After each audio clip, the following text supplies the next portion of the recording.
Welcome to another In Wheel Time podcast, a 30-minute mini version of the In Wheel Time car show that airs live every Saturday morning, 8 to 11 a.m. Central. Fire now. You're there. Lord have mercy. Well, I'm here, and I'm not going anywhere today unless I keel over of a heart attack. Oh, no. Because of these three guys. But anyway, we are ready to do the show. So let's go ahead and do this crazy thing, shall we? Celebrating. We're celebrating? Yes. Celebrating 10 years of award-winning car talk. It's the In Wheel Time car show. Just ahead, Mr. Mars has an interesting story in his series on banned race cars, and I'm not going to give it away this time.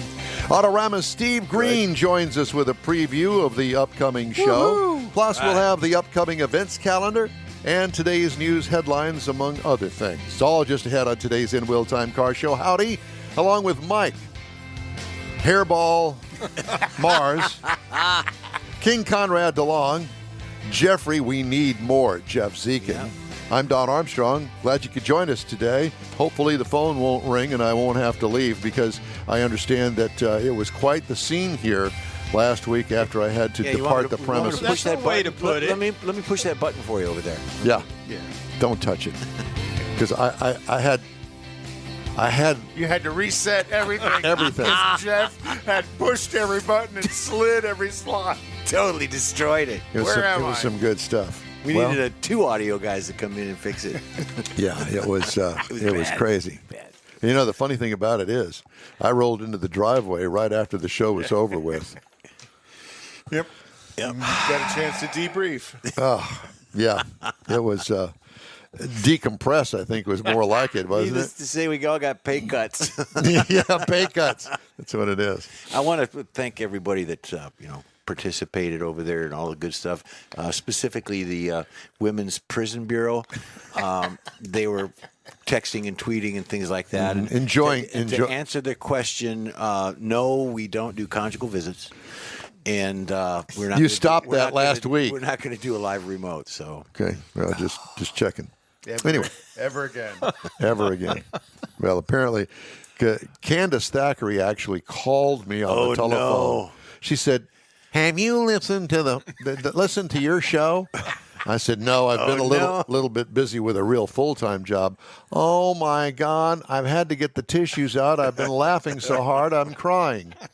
Well, that's good. And not because it was a kind of a show that led to that.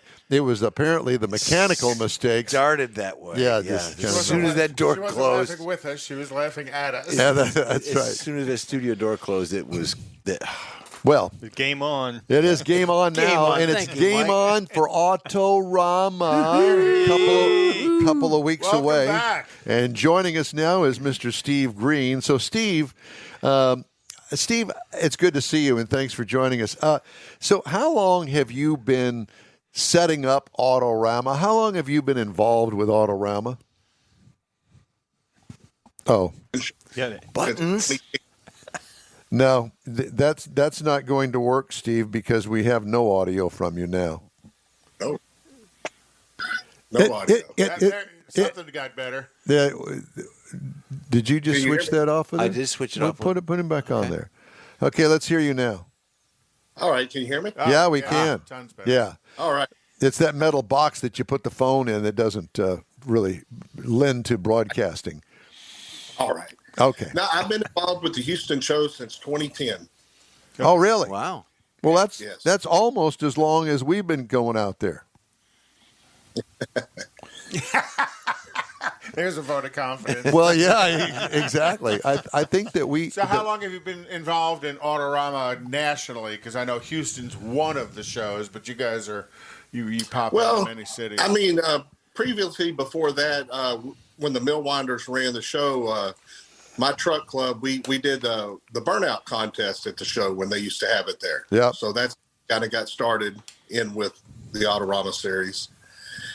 And then the Millwinders retired, and they were looking for someone else, and we were lucky enough to get the gig. Oh, good for you. Congratulations. Yeah. Well, apparently you must have done something right, because they keep having you back every year. There's the burnouts. Yeah.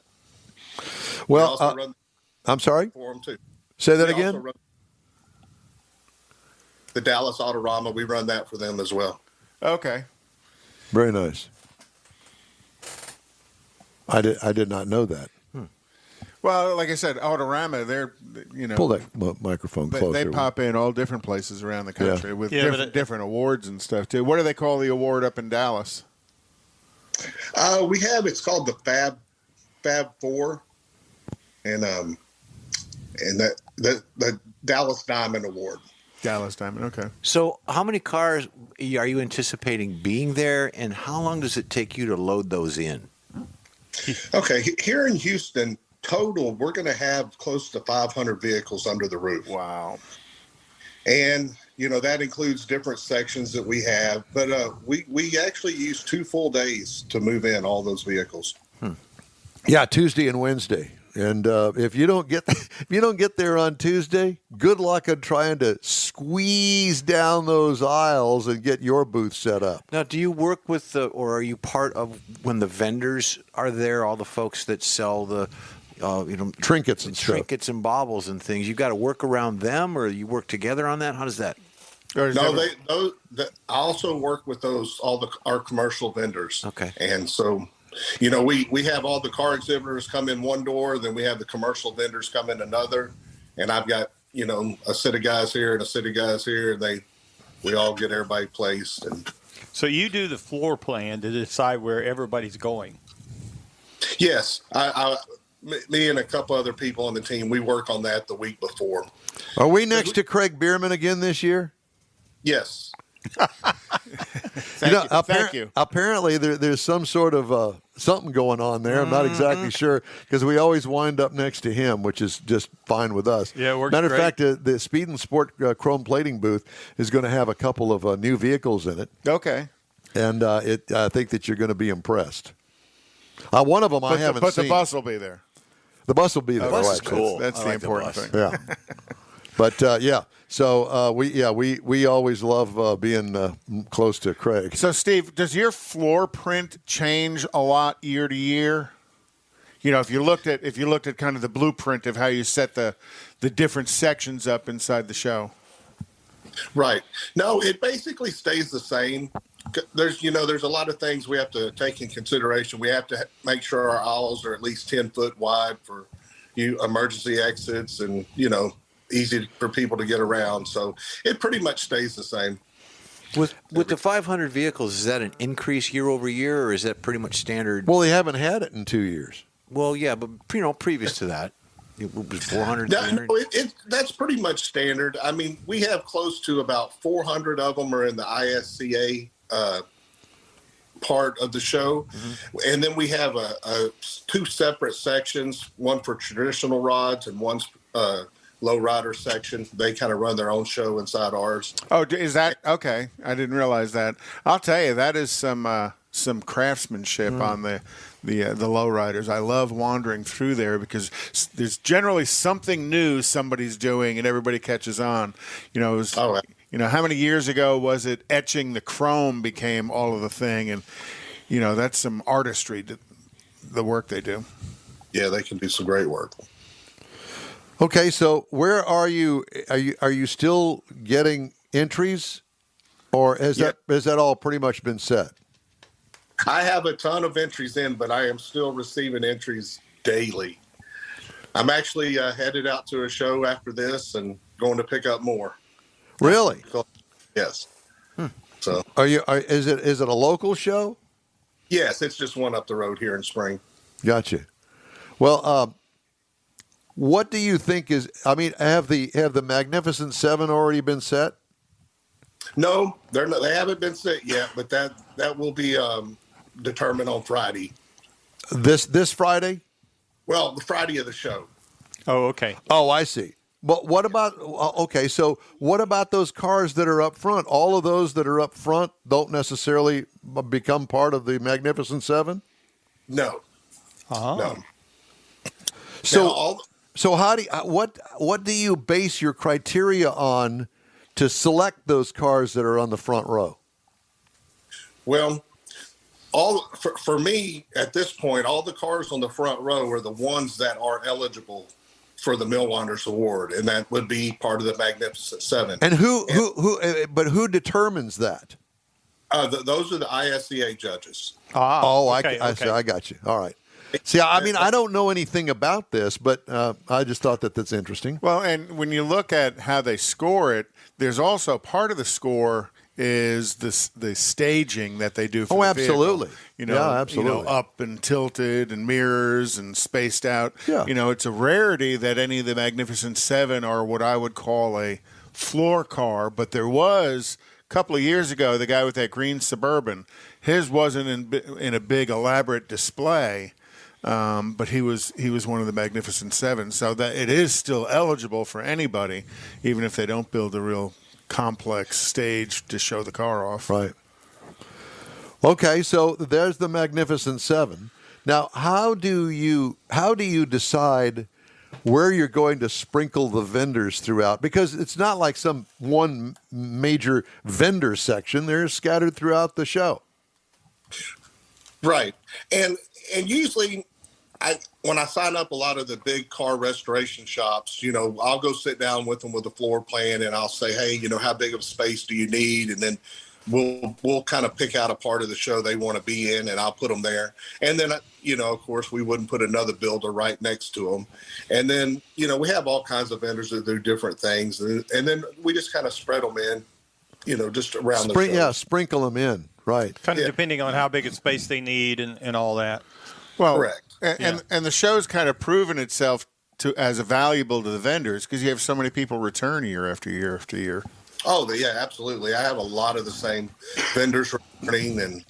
And do they kind of request the same spot, or does it not matter and you just assign spots as they're good? It's kind of funny. A lot of them do. They're like, my customers know I'm in this area. I need to be, in the same spot or real close to it. So. Yeah. Anybody request being close to the in-wheel time booth? Beerman. No, not Not anybody. Not anybody. Matter of fact, actually, what they try to do is get as far away from us as they possibly By the can. restrooms or something. Yeah. But, cool. So there's also the swap meet guys. Mm-hmm. And I have to tell you, Steve, I know this is going to sound crazy. I don't buy anything from the swap meet, but I sure get a kick out of going through there and see what people have drug up there to sell. I mean, it never amazes me anymore every year to see what is up there. I mean, bodies of cars that are all rusted hulks on some trailer, and you're going, does he really think that he's going to sell it here? And a lot of times they do. Yeah. They probably do. I need that. Yeah, exactly. Or bumpers or wheels or whatever it is. There's always 3 or 4 different 3-do setups. And I always see them and I always say, I need that. I want that. I just got to figure out what can I do with it. Right. Exactly. I know it's crazy. And I assume that people just drag that stuff right out the front door if they can. And if not, I guess they pick it up after the show's over with and drag it out the back door. Just or leave not. it. Am I right? Oh, yes. Yeah, they'll either, if it's small enough, they'll carry it around, or we do have a side door over there that's with security that they can, park on the curb and, load up something bigger, which is a shorter walk for them. Yeah, yeah. And, the other thing, too, is that you're going to have, is it on Friday or Saturday that you've got this special deal out front? Well, we're not having anything out front this year, but what we are having on Saturday, we're going to move them in Friday evening, but it's called the Tuner Galleria.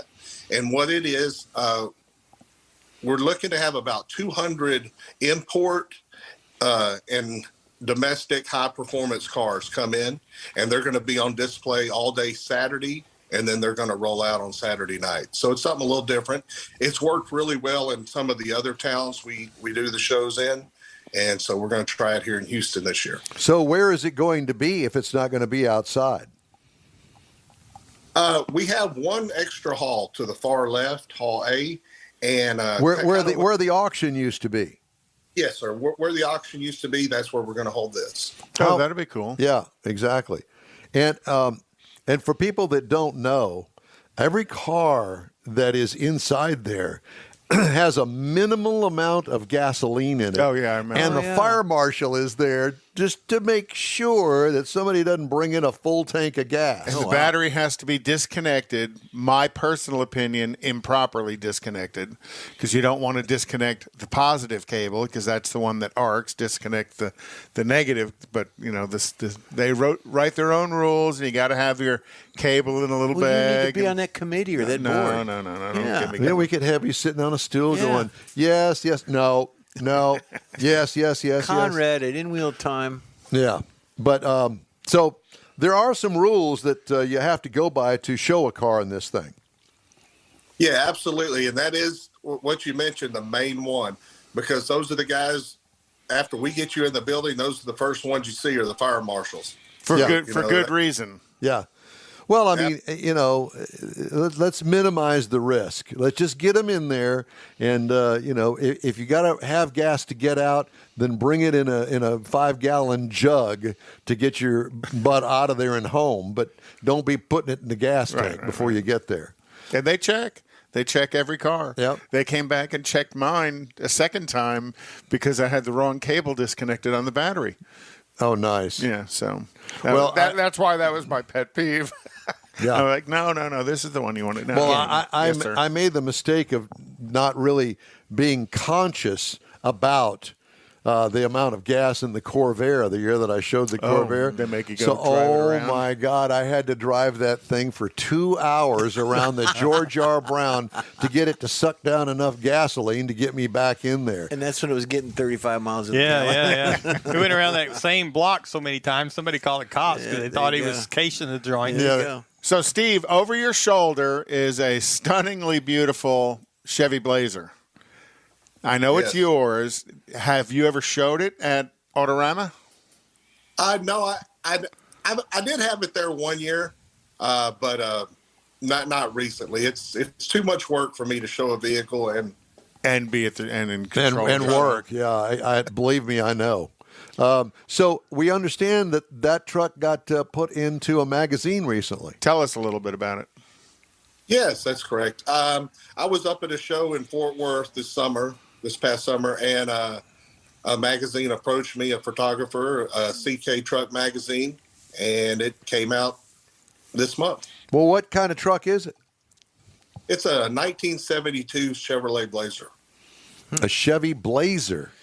And what So- powertrain? Original two-wheel drive. It's got a newer fuel-injected LS2. Sweet. Like everybody else has got an LS engine, you just had to go with the flow. I'm with you. And Tough that's it why out. people need to come to the In Wheel Time booth at Autorama this year to look at somebody who put a different take on engine swapping in a Chevy in a truck. Surprise. Yeah. But they have to come see what That's all we we're going got. to tell you. Oh, well, I promise you, the truck is going to draw a crowd. Oh yeah, for sure. Yeah, the one that we're having in there. Okay, so one of the things that I found out 2 years ago is, of course, we didn't have a show last year. Right. 2 years ago was, and I always get Thanksgiving Day duty, which is fitting because I don't have anything going on. And I'm able to do it, and the show opens on Thanksgiving afternoon. What is it, 3:00? Yes, we open it Thursday at 3:00. Yeah. 3 to 8. Well, one thing. So after you finish your Thanksgiving, No, early invited 'em over. afternoon. Year after year, I invite them. that's join us. That's the story. No, that's when you finish your Thanksgiving, you go to the Autorama. No. Oh, yeah. Well, Why don't you just go ahead and do invited it him for many me then, times. since you obviously know more than I do. I never know more than you do, Don. Well, about my schedule, why not? No, I wasn't talking about your schedule. I was talking about Autorama. Oh, well. Go to Autorama because So the bottom line is, Steve, is I've learned that if you need to eat something before you go to Autorama, because I was trying to find a hot dog on Thanksgiving Day in the afternoon.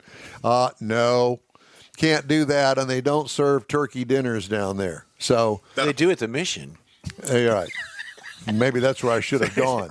So I just wanted to mention that so everybody knows. Don't go with the thought of having, turkey and dressing at the Autorama, because that ain't going to happen. Just thought I'd bring it up. He'll be at my house. We'll get him over to my house. But I will tell you, Steve, that on Friday, Saturday, and Sunday, they got some great chili dogs there. You ought to know you probably partake in all of that just like I do. Yes, I can't leave, so I'm eating there. Yeah, exactly. But you guys have got some pretty fun guests coming this year, isn't it? Chip Foose on Friday? Yes, correct. We're having Chip Foose on Friday from noon until 6 p.m. Wow. And then on Sunday, we're having one of the WWE wrestlers, Sting. And he will be there from 12 noon till 3 p.m. Now, do you have a special privilege? Like you can walk up there and get their autograph and talk to them and stuff like that? When they're on the stage, not really. I try to catch them when they first get there and maybe just say hi and shake their hand or take a picture, and then they're pretty busy from there on out. Yeah, and you're back to work. So you kind of like got a backstage pass. Oh. Well, just a little. We have those with our band, too. I think he hands out the backstage pass. Yeah, that's it. Only certain people are allowed to have them. Well, I bet you Foose would be a lot of fun. I know his focus of late has been on bringing VOTEC classes back to high schools. It's become a real passion of his if you kind of follow him very much. And one, are you guys going to have anything? Is he going to talk anything about that? How important it is to bring the skill sets back to the high school level training? Well, we don't have anything set up for that as a meeting. He may bring something up on stage. I'm not real sure, depending on the crowd there, but I'm pretty sure he'll have a good crowd most of the day. Oh, for sure. Yeah, he does draw. Yeah.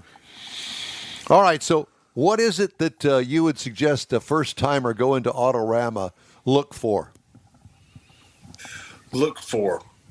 Well, it's kind of a family event. So, it's bring the family, wear some comfortable shoes, come on in, and you're going to see some very nice vehicles. We got some bands playing throughout the weekend. We have a lot of different things happening.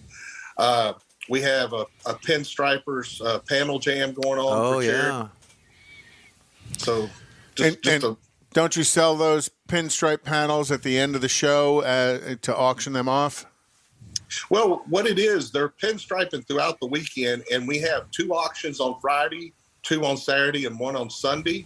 And we auction them off just right there to anybody, they're even the spectators, exhibitors, and all the proceeds go to Be an Angel Foundation here in Houston. Nice. So if you're walking by one and you see one and you're interested in it, put a bid on it. Steve, it's great to talk to you. We appreciate you joining us today, and best of luck. I know you're pulling your hair out about this point, trying to get everybody worked in that wants to get in. Absolutely. All right, Thanks brother. Thank you, man. We'll see you. See you on Tuesday. We'll see you there. Yes, sir. See y'all then. All right. So just to reiterate, and so you'll know, the show opens on Thursday, Thanksgiving Day, runs 3 to 8. Then Friday and Saturday, hours are 10 to 8.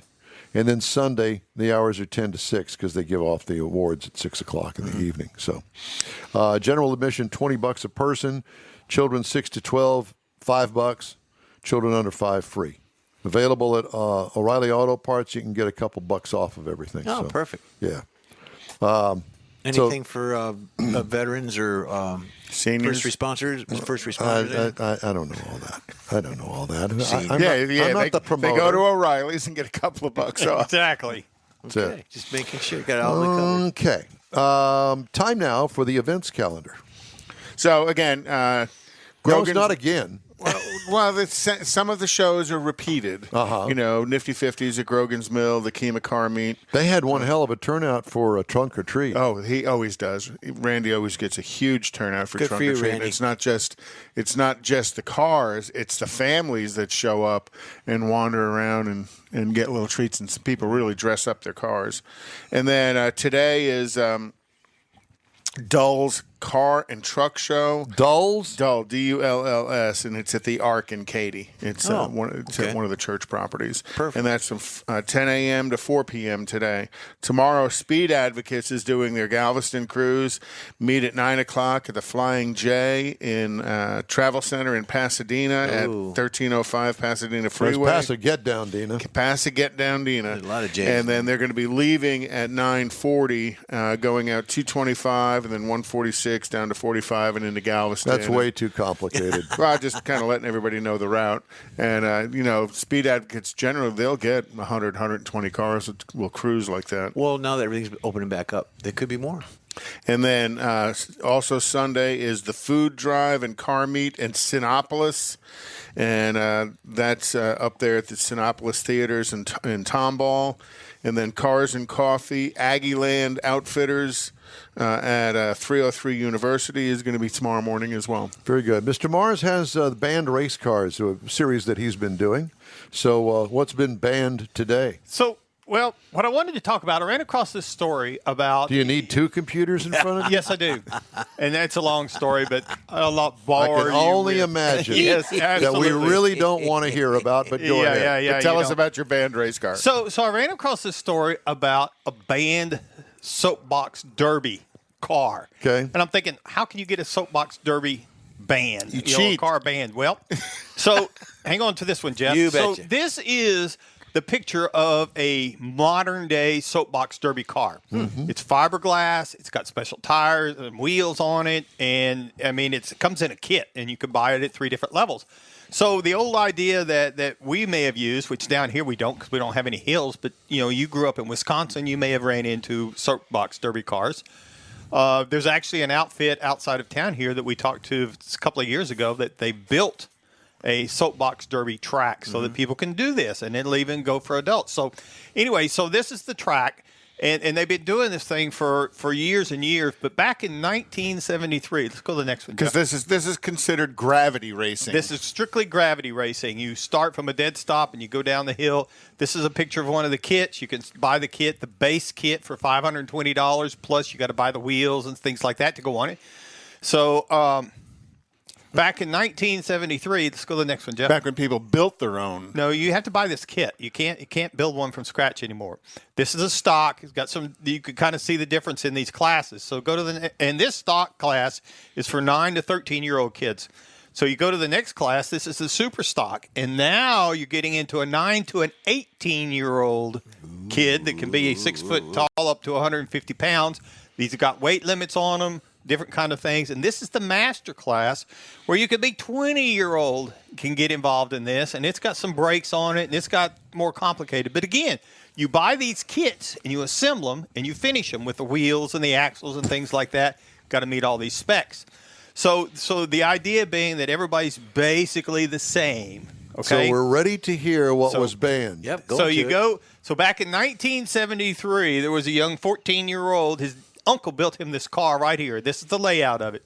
And the way it works, all the cars have got this metal plate in front of them that holds all the cars even so that when the plate drops, everybody starts down the hill the same. Well, the kid didn't know anything about it, but the uncle put a big magnet in the front of the car. And the magnet was attracted to the metal plate. So when the metal plate dropped down, it pulled the car forward. Sir, that is a Conrad DeLong deluxe. Blame it on you. Well, this one didn't need a starter. This one didn't. Yeah, it didn't need a start, so it did. So, I mean, he won the race. There was 130 entries from around the world in 1973. So no magnets allowed. So this wasn't an magnet allowed. EV. This is an It's a MRI. gravity fed. So, and what really got my attention, I mean, I thought it was kind of a unique idea to do that, but the poor kid, as he grew up, because of the notoriety, he got banned. His uncle that built the car Smoking got in the banned boys' and room. all that stuff. He ended up changing his name, and you know, because of the notoriety, because he ruined such a pure sport. Way to go! And he didn't have anything to do with it. It He was his uncle. didn't ruin anything. He outthought everybody No, else. his uncle did. This that's kid was okay. just the driver. And Well, I you know really what? felt sad I for would- him. But still, that moment of acceleration of that little door going down, it jumped so fast on everybody else. everybody noticed. Oh yeah, and they X-rayed it and they found it. God. And that car is at the museum I love for it. Soapbox Derby. They've got it on display. Great. I'd put an LS in it. The In-Wheel Time Car Show streams on Facebook, YouTube, Twitch, and InWheelTime.com. Podcasts available from your favorite podcast provider. In-Wheel Time Car Show continues right after this quick break. Hey, Houston, it's back. America's greatest hot rod tradition is on Thanksgiving weekend. The O'Reilly Auto Parts Autorama at the George R. Brown Convention Center. 4 days of hot rods, customs, classics, trucks, and performance cars featuring the ultimate lowrider showcase. Sponsored by Shorty's Hydraulics and the traditional Rod Garage. Saturday only, it's the Tuner Galleria with 250 imports, JDM, and luxury cars. Plus music and models. Autorama. It's so much more than a car show. On the celebrity stage, presented by Nick's Auto Repair and Classic Car Restoration, it's Chip Foose from TV's Overhauling on Friday and wrestling superstar Sting on Sunday. Shop the swap meet and women's world all weekend. The O'Reilly Auto Parts Autorama. November 25th to 28th at the George R. Brown Convention Center. Discount tickets at O'Reilly Auto Parts. Part of the Summer Racing Equipment Show Car Series. See Autorama.com. Tailpipes and Tacos, Houston's premier monthly cruise-in, will return Saturday, December 18th to the Loopy Tortilla Tex-Mex in Katy. Tailpipes and Tacos wants to thank all of the participants and fans who have enjoyed the collector cars, hot rods, customs, originals, and resto mods, and everything in between. We'll be taking a break for Thanksgiving and Autorama, but we'll be back for a great Christmas cruise-in on December 18th, so make plans now. You know that Tailpipes and Tacos is the Houston area's coolest cruise-in, a place you'll see friends, family, and the finest cruise-in cars in the Houston area. It all happens at the Loopy Tortilla Tex-Mex in Katy on the Grand Parkway at Kingsland Boulevard, just south of I-10. Get your ride ready for a very special Christmas cruise-in, Loopy style. It's Tailpipes and Tacos, Saturday, December 18th. The In-Wheel Time Car Talk Show will be there too. Let's celebrate the Christmas season together at the next Tailpipes and Tacos on December 18th. We'll see you then, weather permitting. That's it for this podcast episode of the In-Wheel Time Car Show. I'm Don Armstrong, inviting you to join us for our live show every Saturday morning, 8 to 11 a.m. Central on Facebook, YouTube, Twitch, and our InWheelTime.com website. Podcasts are available on Apple Podcasts, Spotify, Stitcher, iHeart Podcast, Podcast Addict, TuneIn, Pandora, and Amazon Music. Keep listening, and we'll see you soon.